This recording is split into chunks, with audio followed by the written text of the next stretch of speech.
Thank you for coming back to our session. We are about to start our keynote talk by Professor Doug Marquand.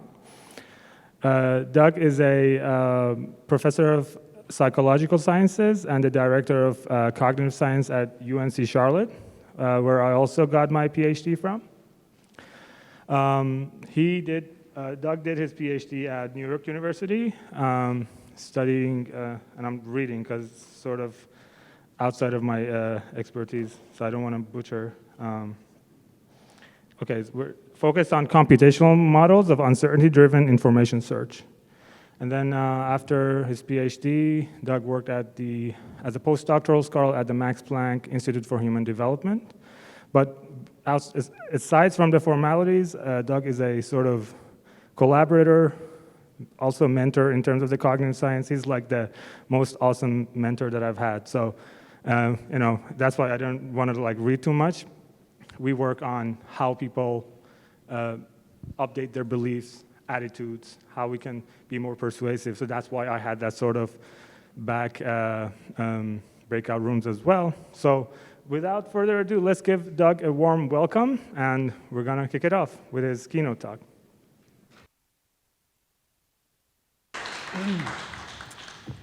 Okay. Hi, everyone. Thanks, IEEE. Thanks to the organizers for the invitation to speak. I'm really pleased to be here in person and to already get to chat with a number of you, so I'm hoping to continue those conversations throughout the day.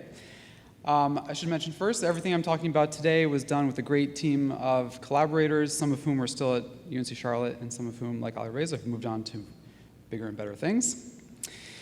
So I'm sure everyone listening to this will agree that visualizations play a vital role in science communication on all sorts of matters, including big societal challenges where it's important that the public has some common understanding of the scientific evidence.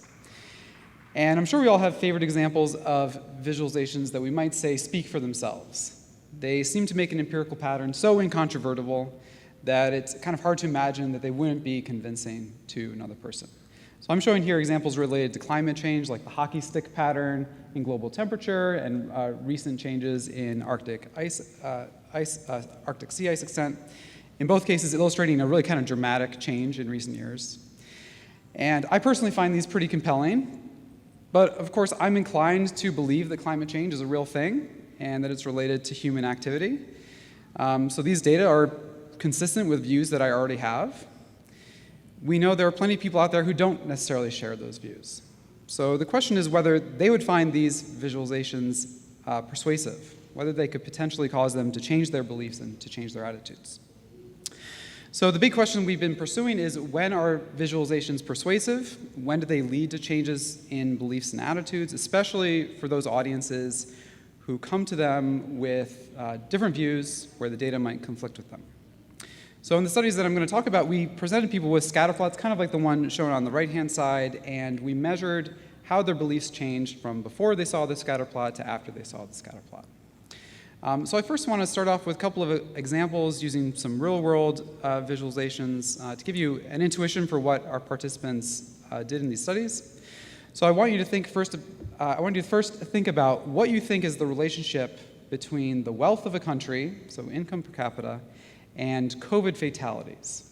All right, so on the x-axis, as a country gets more and more wealthy, how do you think the fatality rate should change? Should it be a positive or negative relationship? So go ahead and you can draw with your finger. What do you think the line should look like for this relationship? All right, this is what the data actually looks like. This is one data set for this relationship, which you may or may not find surprising. I found it the first time that I saw this, I found this to be counter to my expectations. This is showing that as a country gets more wealthy, they actually had a higher fatality rate. Right? I would have expected that it'd be the opposite, that more wealthy countries were more prepared to handle the pandemic. Let's look at a second example. In this case, what do you think is the relationship between rates of mask non-wearing and COVID fatalities across US states? So on the x-axis, as fewer and fewer people are wearing masks, report wearing masks, how should the fatality rate change? Go ahead and draw a line with your finger. What do you think that relationship should look like? Okay, here's what this data set is showing. Again, you may or may not find this to be a little surprising. I certainly, again, found this to be a surprising one. I tend to think that masking is an effective way to stop the spread of the illness and should lead to lower deaths. So it's a little surprising to me that this seems to depict a negative correlation, right? Where as fewer people wear masks, there's a decrease in the death rate. So let's consider these two examples together. You might have had the impression that the chart on the left was a little more persuasive than the chart on the right. If that was the case, why might that be? Well, there are a number of factors at work here. First, focusing on the chart on the right, there's some statistical uncertainty that's kind of inherent to the data. Some of that is also due to your kind of uncertainty about the process that led to that data. There might also be some uncertainty related to your kind of perceptual processing of the visualization. Right? So it kind of seems, based on the overall shape, that there's a negative relationship, but it's not entirely unambiguous what the actual correlation might be. I'll just note that this is in contrast to the chart on the left, where we have this correlation line. So the data is still really noisy, but you might nevertheless end up with a more precise belief about what the relationship is. And the chart on the right might be even less convincing if I draw your attention to the fact that it comes from a preprint that hasn't been peer-reviewed. And actually, since I retrieved it, it's totally disappeared. So please don't put too much stock in this visualization on the right. Don't want to spread misinformation. Okay, so the source seems to be not that credible. And lastly, we have to account for your prior knowledge. So maybe for the chart on the left, you didn't really have strongly formed beliefs about this relationship between the wealth of countries and how that might have related to how well they fared in the pandemic. So you made a guess when I asked you to, but you were perfectly willing to accept the relationship that's depicted by the chart. But for the case on the right, well, we've all been really struggling with the question of when and where to wear masks. We've seen lots of news stories about masking. This has been a part of our personal daily experience for way too long now. So this is an issue of increased personal relevance, where you probably have more strongly formed beliefs. And in that case, it'd be perfectly reasonable if you didn't just abandon those beliefs at the first visualization you saw that conflicted with them. Okay? Especially when it might come from a dubious source and involves this inherently uncertain evidence. So to understand persuasion in data visualization, we have to consider people's prior beliefs, the strength of the data, and how the data is represented. What I want to illustrate today is that it's really valuable to have a frame of reference for evaluating those belief changes when people are persuaded by visualizations. We want some normative benchmark for how much a person should be persuaded, how much their beliefs should change, given the strength of the evidence that's being shown and the prior beliefs that they come to it with. So toward this end, in the work that we've been doing, we developed a Bayesian ideal observer for the problem of how people draw inferences, given a similar kind of problem when they see scatter plots like the one shown on the right. I'm going to illustrate how the model works in just a second. And I want to stress first that this isn't because we expect people to be kind of perfectly optimal Bayesian learners. In fact, I'm going to show a couple of examples where people depart from the predictions of the optimal model. But this is a kind of common approach in cognitive science where you start off with a few basic assumptions about how the mind is solving this particular task. And then when people deviate from that normative benchmark, you use that to better understand cognitive constraints or strategies that they might be using and to eventually come up with a more realistic model of how people actually solve the task. All right, so let's take a closer look at what how this model actually works. First, just to review, we're going to be talking a lot about statistical correlations, right? So statistical correlation captures both the direction and the strength of a relationship between two variables, ranging from a negative one, which is a perfectly negative relationship, to 0, where there's no relationship, to a positive one, which is a perfectly positive relationship. And the goal of the ideal observer is to infer what's the true population correlation, or how probable are different population correlations given your prior beliefs and the observed data set.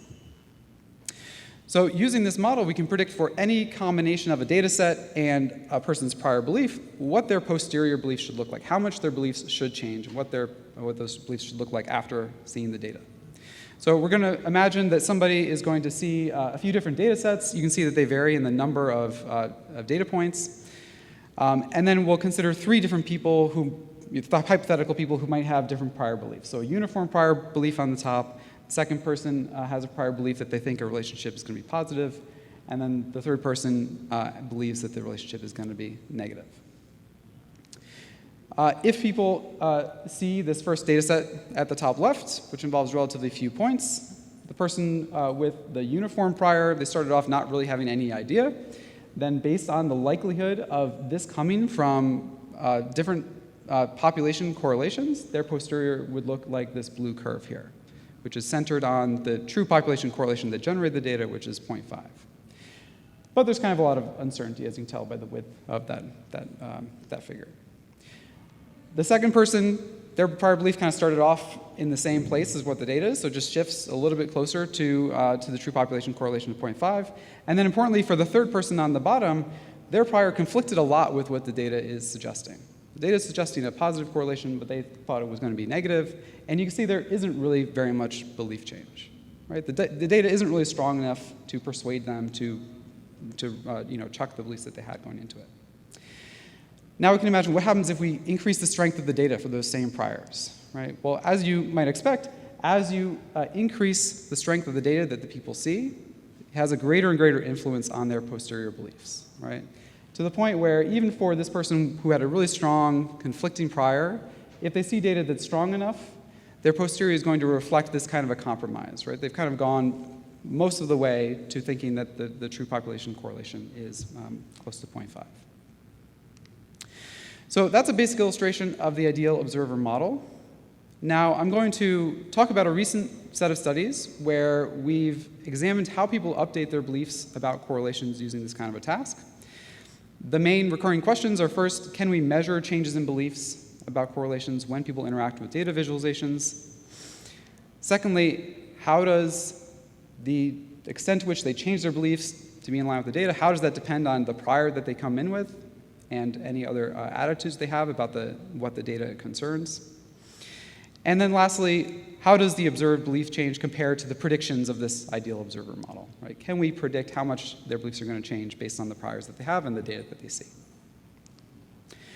One of the first things that we had to work out was how to measure people's beliefs about these relationships. So we developed a graphical method for this, which we call the line and cone method. This involves basically a two-step procedure where you're given a set of two variables, and first you adjust that kind of orange line in the middle to represent what you think is the most likely relationship. So instead of using your finger like I asked you to, now you adjust this orange line to depict what you think is the most likely correlation. And then after you've set that, you adjust this set of gray lines to represent what you think is the set of plausible alternatives, capturing your uncertainty about what the correlation should be. We then use those responses from this belief elicitation to estimate their prior belief in the form of a normal distribution. So for the response that's shown at the top left here, the kind of inferred or estimated prior distribution that we use looks something like this. Right? This person says that it's most likely that this relationship is slightly negative, and they're relatively confident about that. Of course, for a different response like this one, we would have a different prior distribution. Right? So this person said that it's most likely to be no correlation, but they're really uncertain. They've adjusted, it's a little bit hard to see here, but they've adjusted that set of plausible alternatives to kind of cover the whole range. So they're really uncertain, and that's what their prior distribution will look like. The basic task we use is going to be the same across all the studies I'm about to show. For a given data set, we first get that prior belief, then they see some data visualization, and then we immediately elicit their posterior belief after the data, right?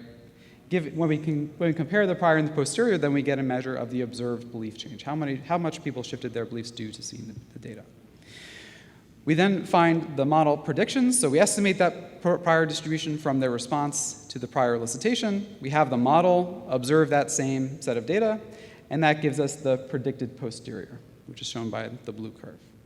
Okay, so we can see how much beliefs are expected to change and compare that expected or predicted belief change to what we actually observed in participants. All right, so I'm going to pretty quickly step through 3 different studies where we've put this to the test. So in the first study, we generated a set of data sets with varying degrees of correlation, so ranging from really strongly positive to really strongly negative correlations, and use this basic procedure. Elicit prior beliefs, people see this data set, then we elicit posterior beliefs. We can first look at the aggregate distributions of prior and posterior beliefs. So the prior beliefs are shown in the green, posterior beliefs are shown in the blue. The true kind of sample correlation in the data that they saw is shown by the vertical dashed lines. And for the most part, you can see that people are shifting towards the prior belief. So we can measure these kinds of changes in what they think the relationship is using this method. Of course, this is a little bit hard to get a sense for how individual people are changing, so we can also summarize this data. So we came up with a way to score individuals' belief change in terms of how conservative they were. Okay, so how much did they tend to stick with the prior belief that they had before seeing the data versus did they switch to what was shown by the sample correlation in the data. So if all the people were doing in the posterior belief elicitation was just trying to match the data that they saw, then you would see values that are close to 0 here. If they're just closing their eyes and completely ignoring the data altogether, then you'd see really high values of conservatism, right? They just stick with their prior entirely. What we find for this first study is that these are the results for this conservatism and belief updating across different values of the population correlation. Seems to suggest that people's conservatism is about the same when the correlation is 0 or positive, and then they're a little more conservative for strongly negative correlations. Now, you might be tempted to think that based on this result, you might be tempted to think that people are biased in some way when it comes to strong negative correlations. Maybe there's some kind of perceptual constraint where they're just less likely to change their beliefs when they see a strong negative correlation.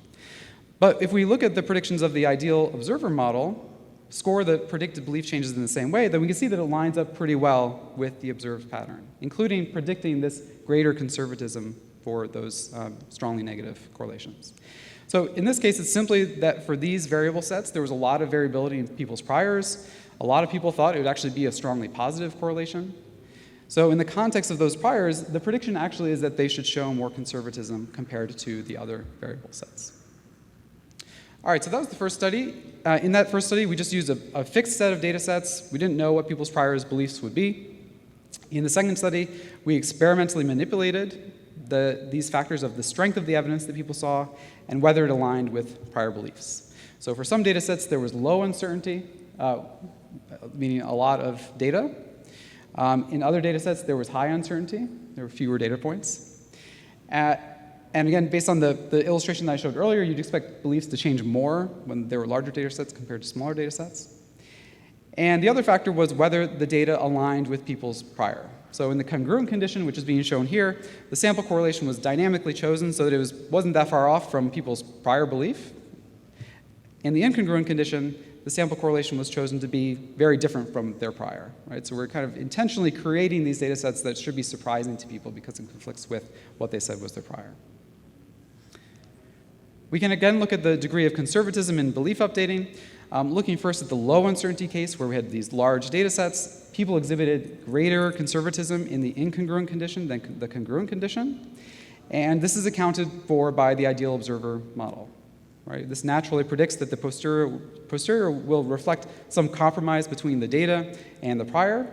And in the incongruent case, the prior is going to have a stronger weight. Right? There's going to be more distance to the real data.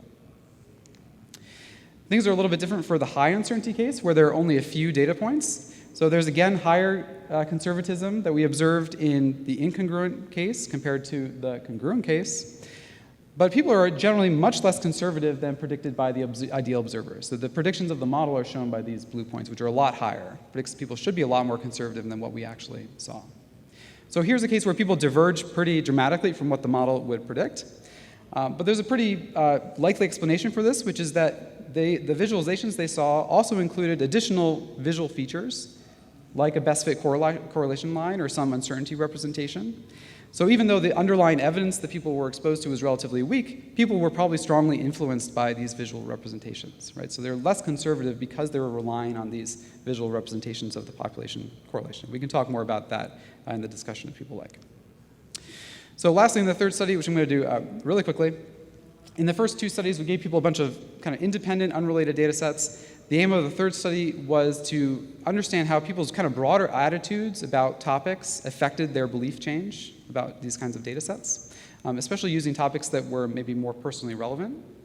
So we measured attitudes about two different topics: COVID-19 vaccination, like whether people were opposed to or in support of COVID-19 vaccination.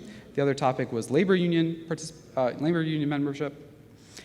And we then presented people with a number of data sets. So for example, for the COVID-19 topic, they'd see a bunch of data sets that showed the relationship between rates of vaccination and some other outcome of interest, kind of like the example I started off with.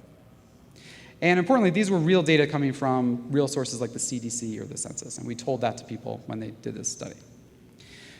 Now again, we can look at the results for belief change conservatism. Now this is broken down by people's overall attitude. So this negative point indicates people who have a strong anti-vaccination attitude, right? How conservative were they when it comes to changing their beliefs about these data sets? And you can see right off the bat that they were more conservative compared to people who had neutral or strongly positive attitudes towards COVID vaccination. So people's overall attitude seems to be influencing whether they're willing to adjust their beliefs about these relationships. We didn't see the same thing for the union membership topic. People tend to have a similar degree of conservatism across, regardless of their attitude, which we think is related to the fact that people just found this topic to be less relevant to them. Right? They weren't personally involved in union membership as they were for COVID vaccination. Lastly, we can compare it to the ideal observer. And what we find is that there's actually generally a bias towards adjusting beliefs more than is expected from the model. So you can see that most of the observed degrees of conservatism are smaller than what's predicted by the models. People seem to be more influenced by the data than they should be, actually. The exception to this is, again, those people who have strongly anti-vaccination attitudes. They're a little bit more conservative than what the model predicts, but not drastically so. Right? It would be hard to say that that group of people is just kind of ignoring the data altogether or sticking their heads in the sand. They still adjust their beliefs, and their belief updating isn't that far off from what we'd expect from this normative model.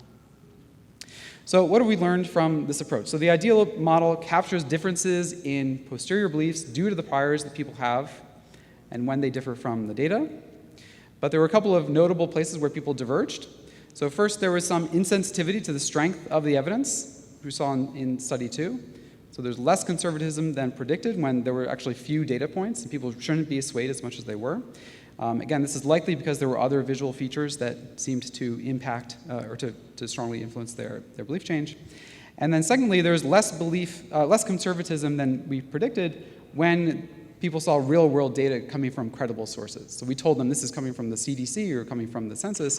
Then people tended to adjust more than expected from the normative model.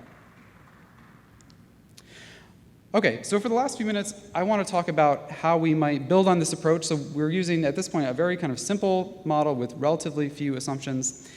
There are some low-hanging fruit in terms of how we might extend this model to account for other assumptions about how people learn from these kinds of visualizations. The first one is accounting for perceptual processing. So for example, there's work showing that people have a poorer ability to discriminate correlations that are low compared to correlations that are really extreme. So you'd expect that would impose a constraint on whether or not they update their beliefs when the evidence that they see involves a low correlation. Secondly, something that we'd like to do is model the effect of other visual features like the correlation line or uncertainty representations on the inferences that people draw. This could be accounted for just boosting the perceived likelihood of the specific correlations that are encoded by those visual features. And then lastly, weighting by source credibility. So there's lots of work in other contexts showing that people track the reliability of information sources, whether that involves perceptual sources of information or learning from other people who are giving you advice. And there's a lot of work using Bayesian models to model that process, right? How do you weight information appropriately based on your estimate of the reliability of the source, and that could be integrated into this same framework. So ultimately, we want to be able to predict the persuasiveness of a visualization while accounting for the strength of the evidence, the credibility of the source, visual forms, and I think most importantly, people's prior beliefs and experience, what they bring to the task before them. These predictions could turn out to be wrong, as they did in a couple of cases here, but the ways in which people deviate from the normative model help us to identify those factors that are important and help us to come up with a more realistic process model of how people actually do the task.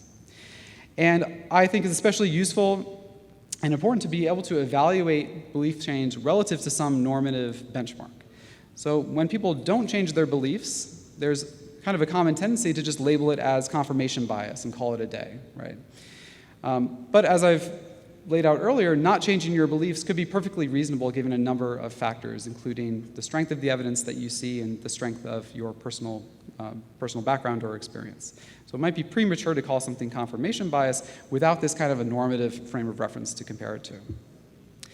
And lastly, a future direction I'm especially interested in, which we actually already talked about in the breakout group a little bit, is the potential to use this kind of a framework to design or to recommend visualizations that are most likely to persuade people based on their kind of personal background or their personal beliefs.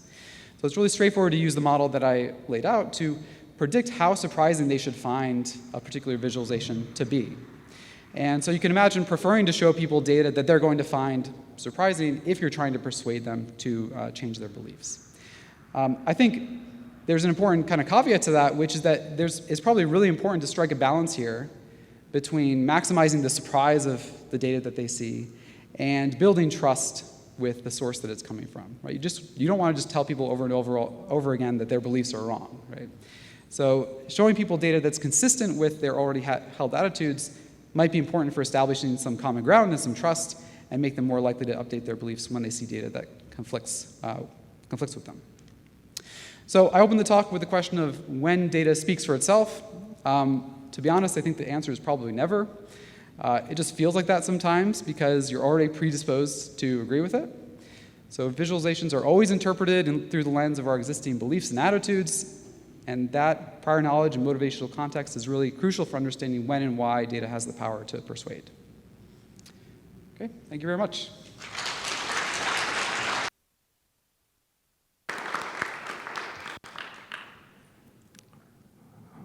All right, questions?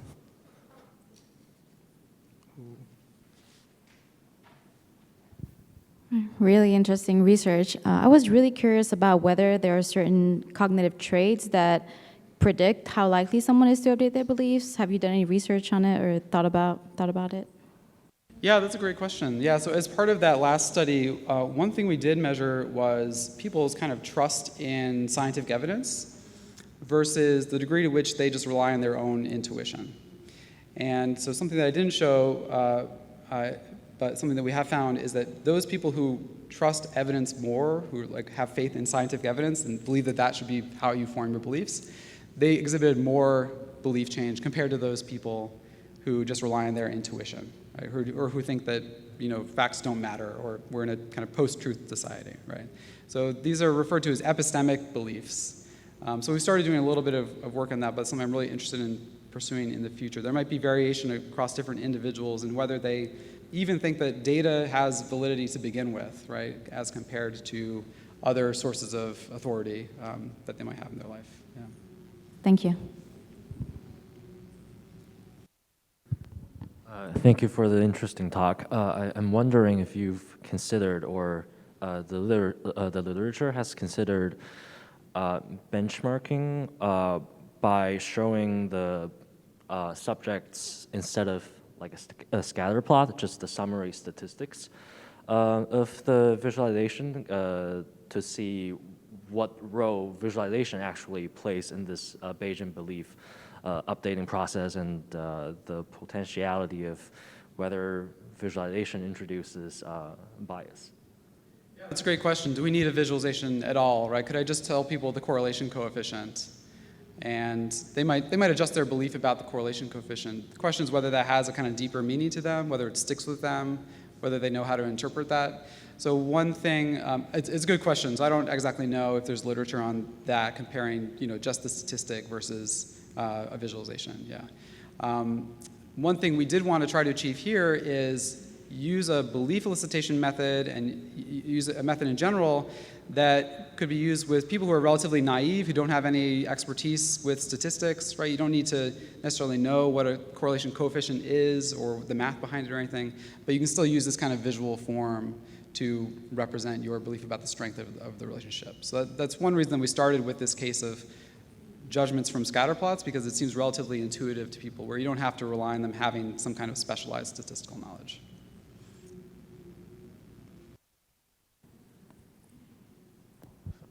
Thank you. Do you think that the evidence you found can be extrapolated to other tasks besides correlation? Or do you think that this is just a first step and we'd have to redesign this a little bit to think about other tasks that visualization supports? That's a great question. Yeah. So I mean, I think that the framework in general, the modeling framework, is very general, right? So you could apply it to other kinds of reasoning tasks, other kinds of visualizations, but the specific model that we have is, yeah, specific to judging correlations from scatter plots and then potentially other visual features. Yeah. So yeah, it takes additional work to kind of extend that or to apply it to other kinds of problems. The interesting question is whether there are kind of common elements or common processes that are involved across these, right? So for example, if people, in this case, seem to be unduly influenced by the correlation line, right? Like they adjust their beliefs more than they actually should when they have that representation of the correlation line. You can imagine that also playing a role in other sorts of visualizations, right? Where if there's some representation of a summary statistic, you know, or some average line or something like that, then again, it might have an undue influence on their beliefs, yeah. Any other in-person questions? Because there's one question in Slido that I can ask. So Anonymous is asking, not the hack group, but regarding validating source reliability as a countermeasure, how can one measure the reliability of news sources automatically? And I would add to this, like, can we incorporate trust in sources through these normative processes, normative models? Oh, I see. Okay, yeah. Yeah, so I mean, I think that one approach you could take is just ask people, right? Just as we're asking them we elicit their beliefs about these relationships, you could also elicit their beliefs about how trustworthy they find different sources, and then use that to inform your model, right? To test whether their beliefs about the credibility or trust of sources affects whether they update their beliefs when they see data from there. But there are also ways to estimate this more generally, right? Like some news sources are more trustworthy than others in general. So you might not necessarily need to measure it about each individual person and just use those kind of general estimates to inform the model as well. Yeah. But yeah, it's a really critical point, right? If you want to go that further step and incorporate source reliability, well, you have to come up with an estimate of what people believe about the reliability of different sources in some way. Other questions? Cindy? Thank you for the really great presentation, Doug. I have a question about when you mentioned potentially creating a tool to help people make visualizations more persuasive. Like, have you thought about the potential ethical implications of people using such tool for evil and what we can do to potentially mitigate that? Yeah, that's a great question. Yeah, so if we come up with a perfect model of how to persuade people really effectively, well, could that be used toward nefarious ends, right? I don't really have an answer to that. I think it's a great question. I think my intuition is that you have to educate people. So it's the same kind of issue that we already face, like statistical literacy, right? Being able to understand the process that led to the data that you see, for example. But I think that's just going to be a concern, right? If you can identify the psychological biases that make people persuaded, then you can there's always the risk that you could take advantage of those. Yeah. That the evil ones are already really good at persuasion. So maybe we can be better, you know. Any other questions? Thank you for the interesting talk. So I have a question about, on the left-hand side, you had, scatter plot with a correlation for COVID, right, and the different countries. So my question there is, do you think that there is some uncertainty based on how, each country reports if there is a COVID case and the resources that they allocate? So can you somehow communicate that to your visualization? Case? Because we see the data, but maybe it's not that trustworthy, right? So maybe some countries didn't report some cases or something. Right. So there is, yeah. Yeah, that's a great question. Yeah, so this is just like a static visualization. You have some uncertainty about where this data came from. You might have hypotheses about other factors that kind of explain this pattern.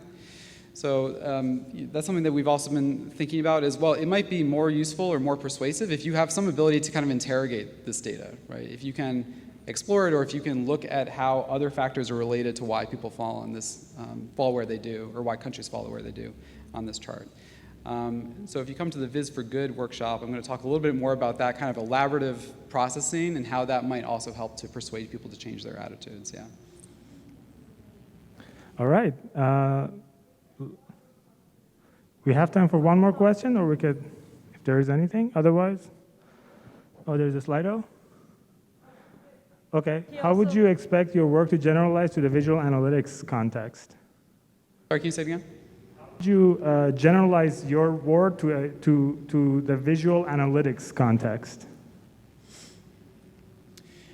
You know, I'm coming from a slightly different area, so I don't know. Maybe you can all tell me how to do that. But one idea that I do have is that when people are in the context of doing visual analytics, right, there's still this kind of trade-off, right? They still have prior beliefs when they enter that task. As they, for example, explore data, they might be testing some of those beliefs. They might find some patterns to be more convincing than others. So I think there's a lot of the same questions apply to that context, if I'm understanding the question correctly, right? People might fall prey to confirmation bias when they're exploring or analyzing data based on the strength of the hypotheses that they come with. So being able to really kind of measure that confirmation bias and potentially correct it, I think, is a really important direction for future work. Yeah. Oh, I can ask something. Yeah, thank you. That's a really great talk. Just one question I have, like, is there like a dependency on like the size of the dot in the scatter plot? Like if you make bubbles, might it be more perceived as a more important than not? Like, right, yeah, that's a great question. Yeah, so for this example in particular, right, this is a pretty complex graph actually. There are other things going on, like the size of the dots. Again, a kind of naive viewer of this may not necessarily understand what that is implying. And that could affect their kind of perception of what the correlation actually is, especially if you don't have that correlation line, right? Then you might expect there'd be some kind of a perceptual, it might create some kind of a perceptual bias that affects what they think is the relationship, yeah. Work on attraction bias, right? When there is more points somewhere, then people are more attracted to that and give it more weight, right? That might apply also to the scatter plots. Right, yeah. Yeah, I think that's a great point. One last question, and that'll be. Along those same lines, I wondered if the aesthetics of the chart might influence its credibility. Like if you take this one, it looks fairly curated, it's got figure captions, it just looks aesthetically more credible than the other. I think that's a great point. Again, so we're talking about whether you have some belief about the credibility of the source. So it could just be you make an aesthetic judgment, and that might feed into your estimate or your belief about whether this is credible. Yeah, yeah, that's a great question. Yeah. All right, let's give it up for Doug.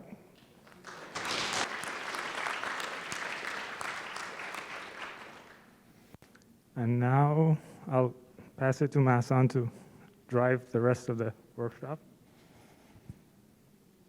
Thank you so much for a great talk. Our next speakers, the next two speakers are in person. So the first one will be Bonnie Chen, presenting their paper with Emily Wall. Take it away whenever you're ready.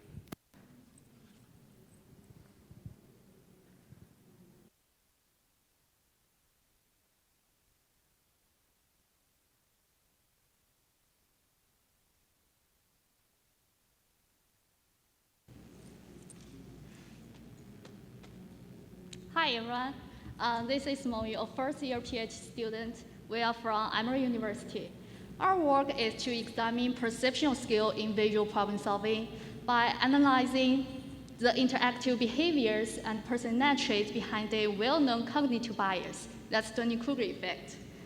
Dunning-Kruger effect refers to that people with little knowledge tend to overestimate their abilities, but skilled people tend to underestimate their abilities. So there is a confidence gap between them. We know that domain expertise plays a significant role in visual data analysis. It allows people to effectively guide analysis based on prior experiences.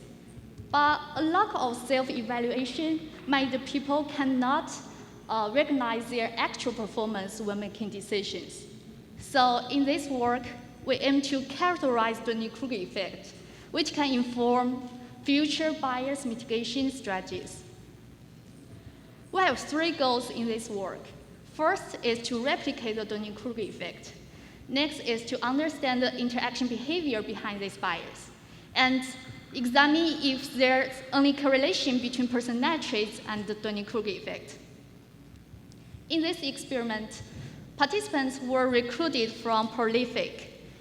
They were asked to complete a personality survey and a 50 puzzle game online. The goal is to arrange the tiles in numerical order by dropping and sliding the tiles.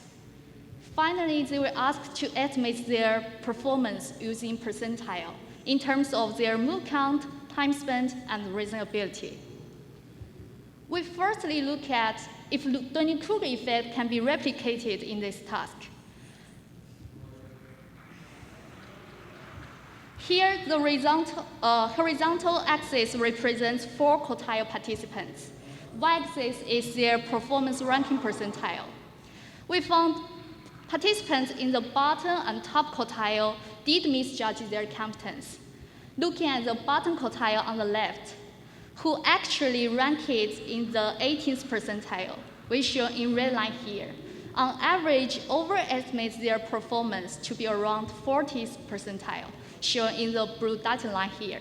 Accordingly, participants in top quartile underestimate their performance by 30 percentile. And the similar trend can also be found in their perceived time spent and perceived reasonability, shown in purple and gray here.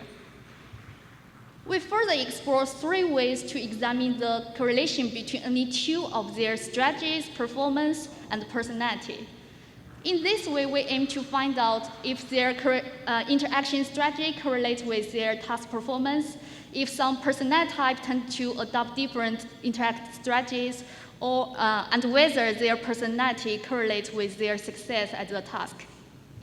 Here are results for their performance and strategies. We visually examine the movement path of participants in 4 quartiles. The thicker these lines, the more they tended to move there. We found obvious differences in bottom and top quartile. That's low-skilled people tend to fully explore each grade to find a solution, compared to their higher-skilled peer, which ranked in the 4th quartile. Similarly, we examined the movement paths among people with high or low personality score. And we found that for 4 personality traits, agreeableness, extroversion, conscientiousness, and neuroticism, participants with a higher score tend to explore each grade to find a solution, but participants with a lower score left some blank areas in the grades.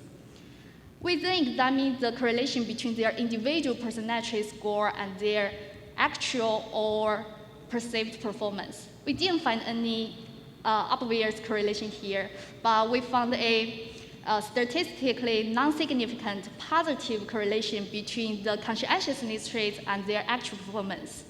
And there also exists a weak negative correlation between their neuroticism traits and perceived performance.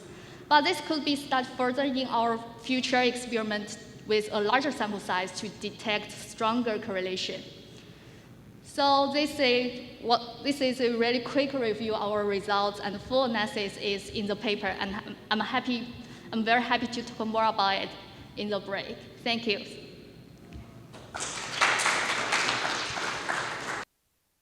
All right, questions?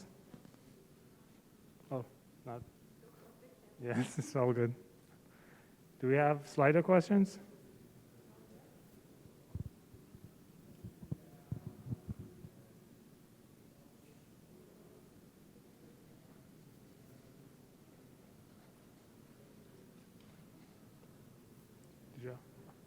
I thought someone raised their hand. Thank you for the presentation. I really like it.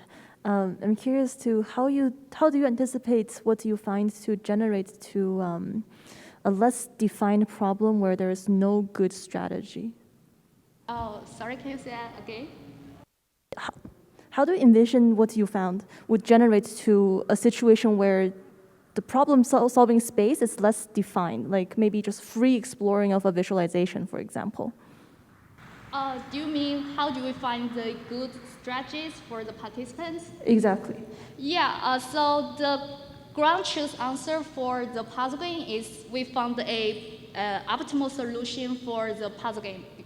For example, in our puzzle game state, it may take 10 moves to figure out the puzzle game. So that's why for the top quartile participants, their movement path is rather sparse in the grade. But for the participants in the bottom quartile, they tended to explore each grade. And so there's so many lines overlaid on the puzzle board. Any other questions? Otherwise, we can. Oh.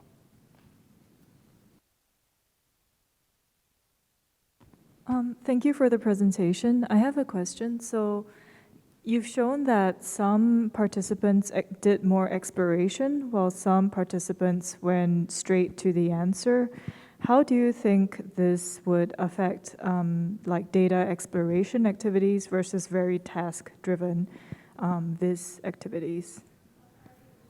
You mean, what do you say by affect data visualization analysis?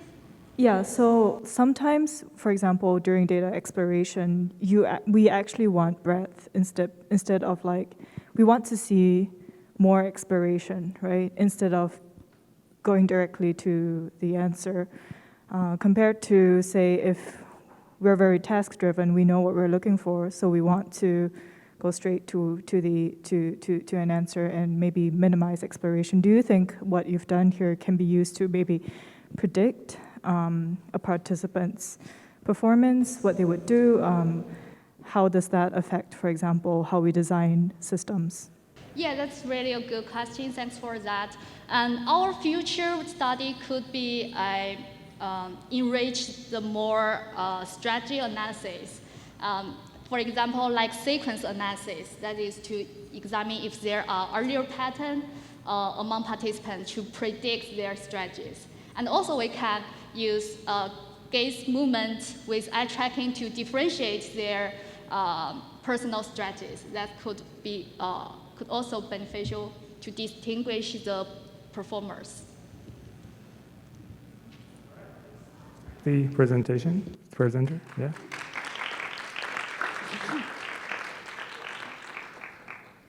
We're gonna move to the next talk.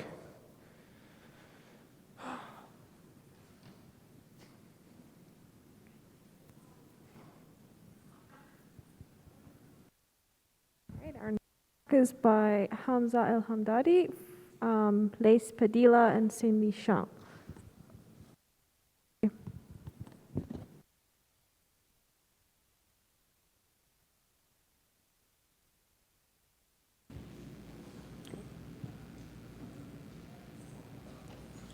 Hi, everyone.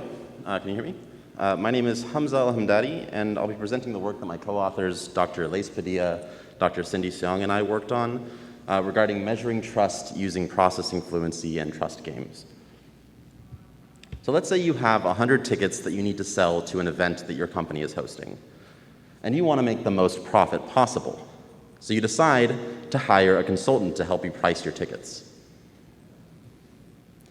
Now you can choose between two consultants who each provide a different visualization to make their argument.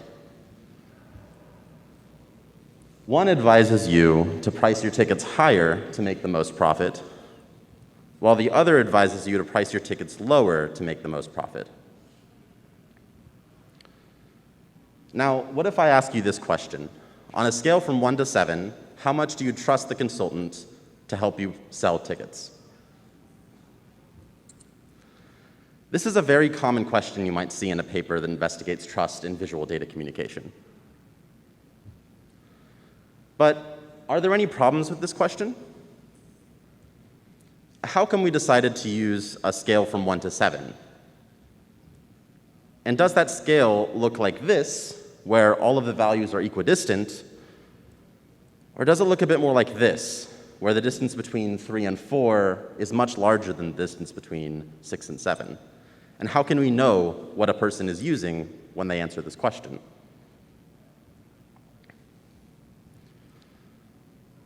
And what definition of trust are we using here? it's quite unclear what we mean by trust. How I define trust might not necessarily be how you define trust. So perhaps we don't use this question to measure trust.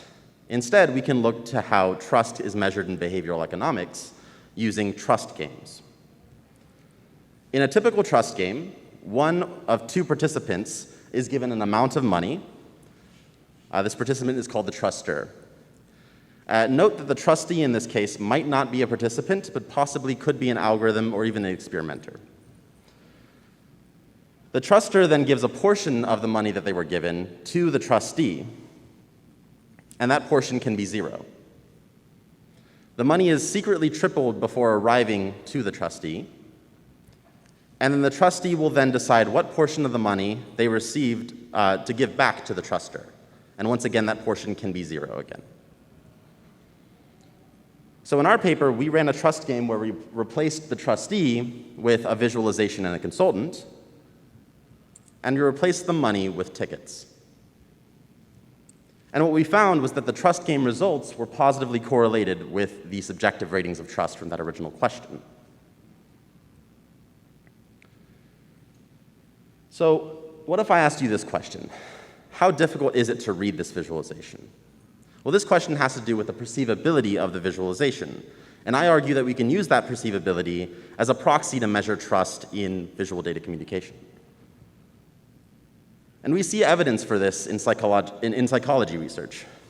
Researchers call this perceivability processing fluency. So here we have a fluent visualization with light grid lines that's easier to perceive, and a disfluent visualization with darker grid lines that's harder to perceive. So we can adjust the trust game scenario to have two trustees, one with a fluent visualization and one with a disfluent visualization. In this case, we have dark grid lines. And what we found was that the trustor was more likely to invest more tickets with the fluent visualization. And we also tried some other ways to decrease fluency, like blurring the data marks and changing the scale of the visualization. And ultimately, we observed similar results across different types of disfluent visualizations. So ultimately, I like to argue that we shouldn't use the 1-to-7 scale approach, but instead use methods from social sciences like trust games and processing fluency that better define and measure trust. And ultimately, there's a lot to learn from the social sciences, so we should do more interdisciplinary research. Thank you.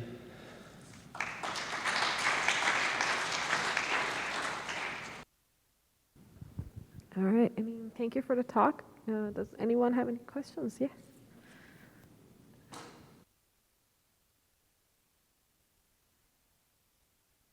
Hi, so if the using the ticket game to measure trust is positively correlated to the 1-to-7 scale, why not just use that scale? Yeah, so it's important to note that when we're asking the question on a scale from 1 to 7, how much do you trust the consultant to help you sell those tickets? We're asking the person to define trust first and then answer the question. Whereas if you use the trust game, we're already assuming that the trust that they're having here is related to how much they invest. We're not just assuming that. That's been well researched within behavioral economics. So they don't have to define trust when answering the trust game. They can just do it, and that will measure trust implicitly. Thank you. We have a question from the Slido. It says, so it looks like you are suggesting to measure trust via how much money people want to invest in a visualization and how fluent the visualization is. But how would you measure a visualization's processing fluency? Yeah, so that processing fluency is a bit more difficult to measure. Ultimately, that takes a lot of testing different methods of changing the fluency of a visualization. Ultimately, we end up, in our experiment, we measured processing fluency based on how much it changed the outcome of the experiment. So we sort of had different approaches that we had disfluent visualizations that were different levels of fluency, that were made disfluent in different ways, and we tested whether or not the trust response occurred to the same degree. So it's not exactly well defined how we would measure that, but we have some sort of intuition there. Thank you. Does anyone else have? Oh, there's one more question. Are there other types of games or measurements you come across that have different assumptions about the trust definition? For example, or in other words, not related to monetary investments? Sure, there are definitely different variations of trust games in behavioral economics research, and ultimately, as long as they're measuring trust in different ways, they have a predefined method of measuring trust. And so as long as that is predefined and the game itself measures trust in that manner, you can have whatever definition of trust necessary or you like. Thank you so much for your presentation. It was a great talk.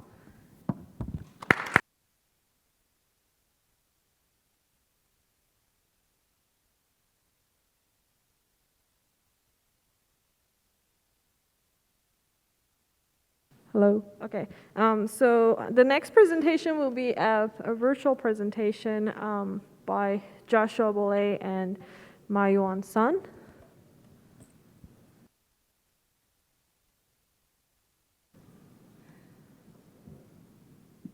Hello?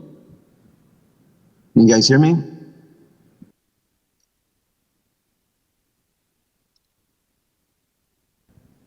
Yes. All right. Is anyone getting this? You just need to share your, start presentation. Yeah, hold on.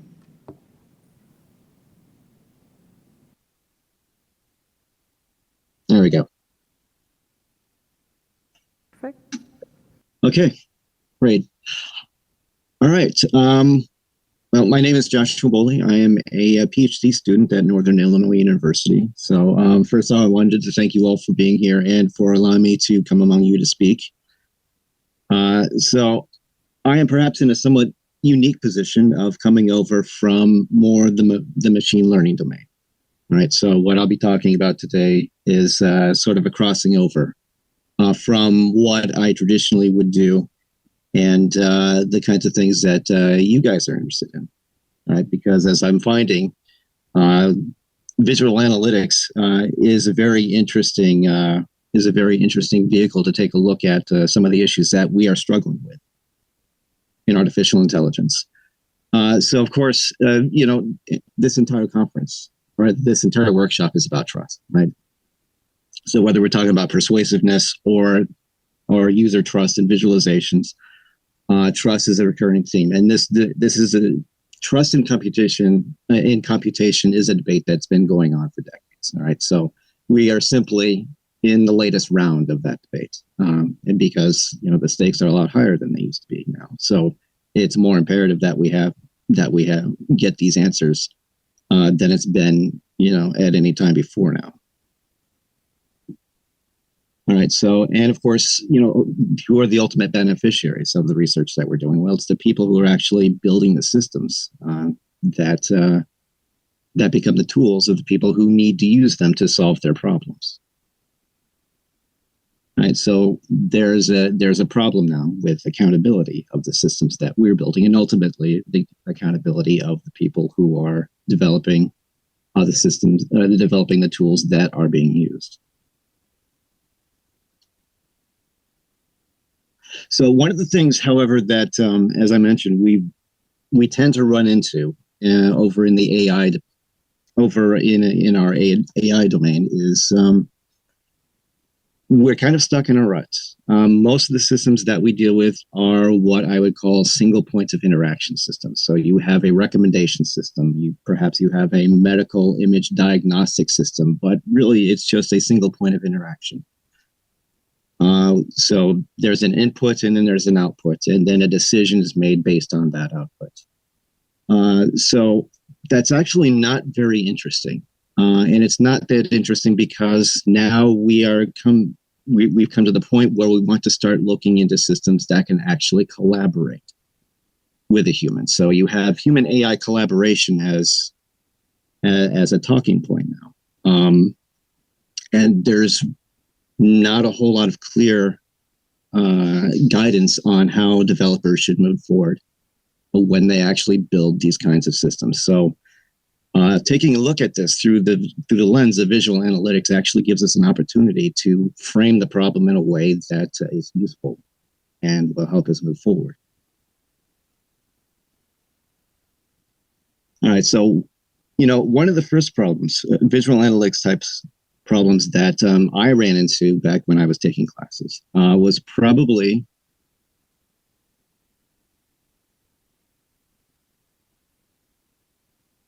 the intelligence analyst scenario. All right, so this seems to be something of a classic.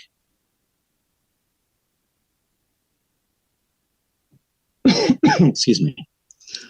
All right, so we're all familiar with what these guys do. So they look for trends, they look for patterns in data, and usually they're trying to identify a threat, understand the actors behind the threat, and pass that information on to the people who are in a position to do something about it. So now let's up the ante a bit and take away the luxury of time. If you're an intelligence analyst, you probably don't have that. So now the assistance of the machine, the AI, becomes very important in filtering out irrelevant information and distractors that could potentially lead the analyst down the wrong path. Right. Lead them to information that is not relevant to their actual investigation, and perhaps even with, shall we say, suboptimal consequences. So, unless you're this guy, right, you're probably going to need the machine to back you up at some point.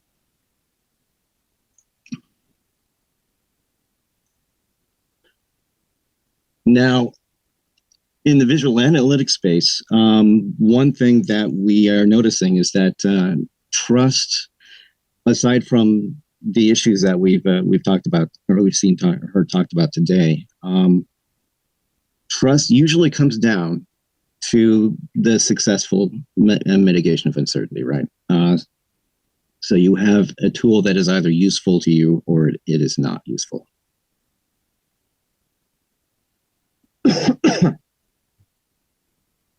All right, so where is the uncertainty coming from? Well, we already know the answer to that, right? It's originating in the data, but then it propagates through a visual interface, more often than not, into the information foraging behaviors of the analyst, which then goes on to affect the formation of hypotheses and the testing of those hypotheses. So, of course, in the data, the uncertainty is being introduced literally by errors in the data, small mathematical errors.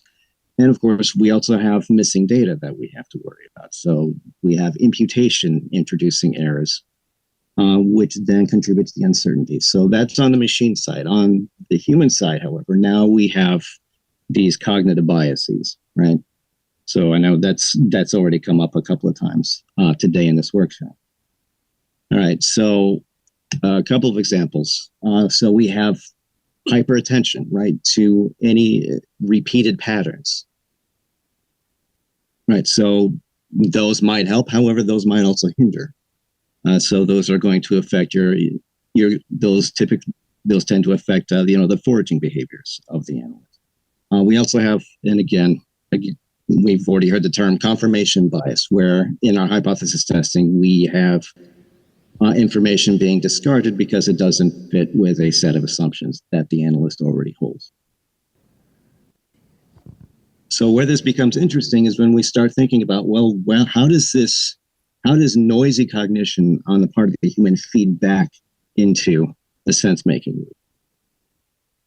Right? Well, how does it feed back into the machine? Well,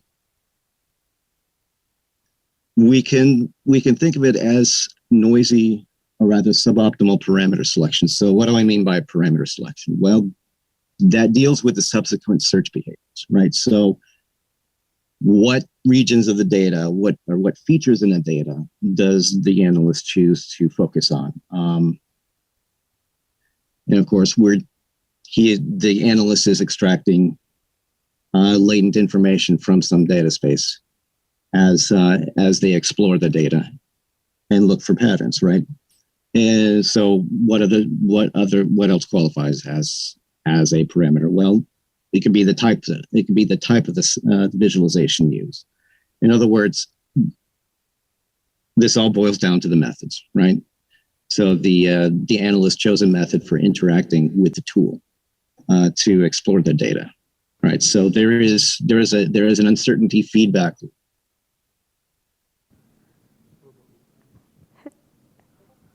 Hey, Josh, we need to wrap it up. Could you wrap your talk Yes, up? actually, I'm about to do that. All Okay, right. so quickly, yeah. So I didn't really come here to really answer any questions today. So we're asking instead.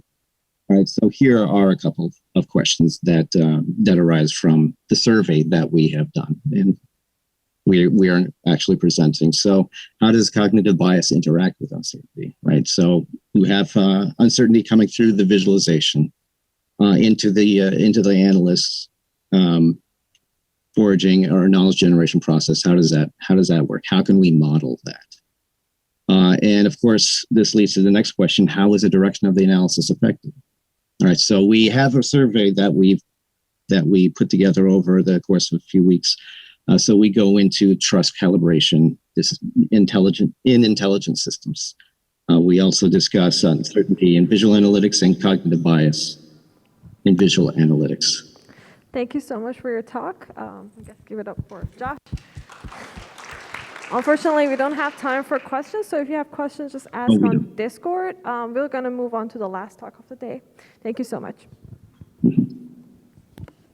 Hi, my name is Johnny Jarski from Universidade de São Paulo, Brazil. I will talk about the data provenance visualization in Brazilian public wealth dashboards. Agenda: Introduction, the problem, concept of data provenance, why provenance is so important, our proposal, 3-layer provenance for visualization, conclusion. A dashboard is very important to communicate relevant information to the public. Nearly all industries, non-profit, private, or public organizations build and employed dashboards to support data-driven decision-making. The Brazilian public sector widely adopted this type of technology.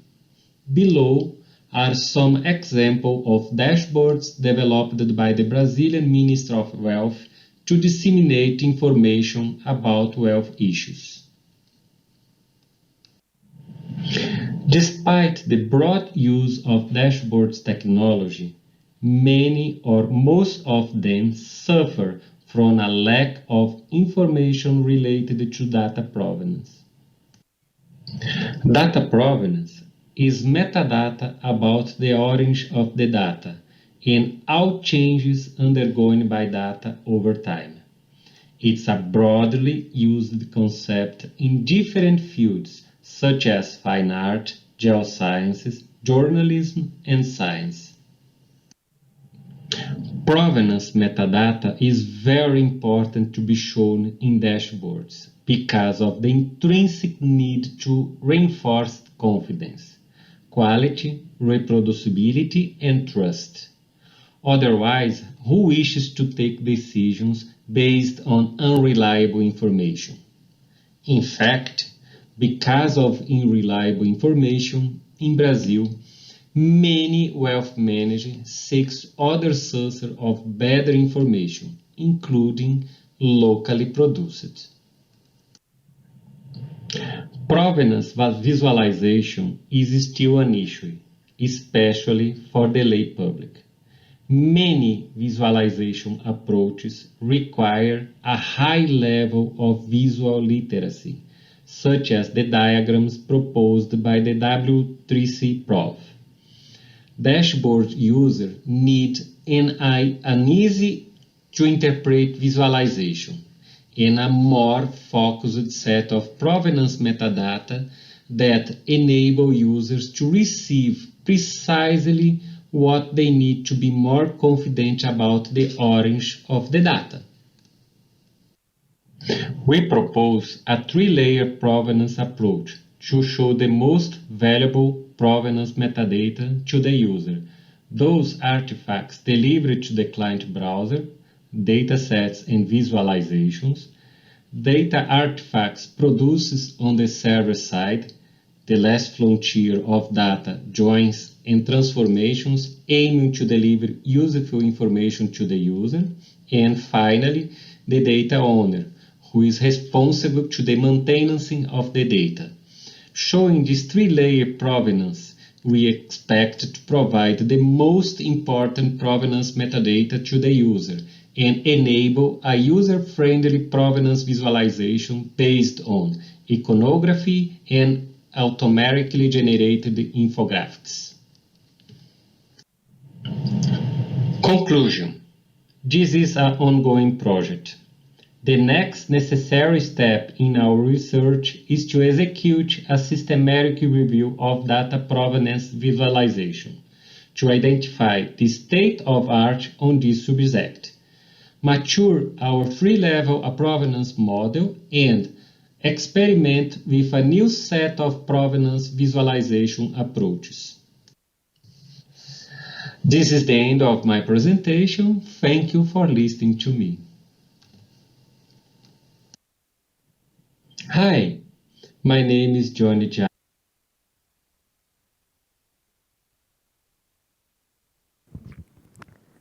Thank you so much. Does anyone have a question for Jonah? I guess we're out of time, but we could ask one quick question if someone has here.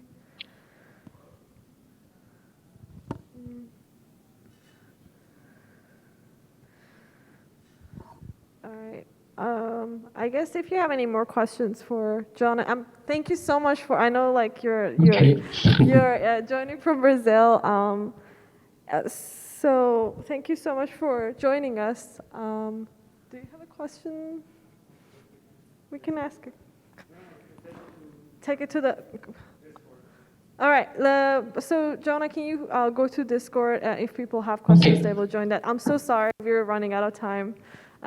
We have to wrap up the workshop, but it was great to hear your talk. And please give it up for Jonah. Okay, bye-bye. And then I guess that was the wrap for our workshop. I know we are like 2 minutes late, but thank you so much for joining us like throughout the session with all of the tech difficulties and everything. It was great to have everyone here, and thank you for your keynote. It was great. We don't have time for the discussion wrap up, but I'm really happy that the turnout of discussion from the Miro board and the previous session. I'm gonna share it on Twitter, and also you have the link from the poster, so if you are interested, you can go to the Miro board and see the discussions. We have some notes here from like how to improve like persuasion with visualization and AI. So there are comments about like how to, the need for taking into account diversity and I don't know, like the way you are like explaining things to the audience. So I'm not gonna talk about it because we're gonna go to lunch. So thank you so much for joining us.